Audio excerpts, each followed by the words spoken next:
এই পুতুলটা কতই না সুন্দর। এই পুতুলটা যদি সারাদিন আমার কাছে থাকতো কতই না ভালো হতো। এই পুতুলটা তোমার অনেক ভালো লাগে তাই না?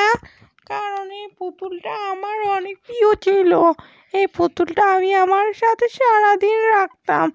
এখন আমি তোমাকে দিয়ে দিয়েছি। এটা অনেক সুন্দর একটি পুতুল তাই না? হ্যাঁ, এই পুতুলটা অনেক সুন্দর রাজু। এটা তোমাকে কে দিয়েছে? তুমি কি আমাকে একটু বলবা রাজু? ময়না, এটা আমাকে আমার জন্মদিনে আমার আব্বু কিনে দিয়েছে। এটা এখন আমি তোমাকে দিয়ে দিচ্ছি। এটা আমার অনেক প্রিয় পুতুল ছিল তাই। হ্যাঁ রাজু, চলো আমরা এই পুতুলটাকে গোসল করাই রাজু।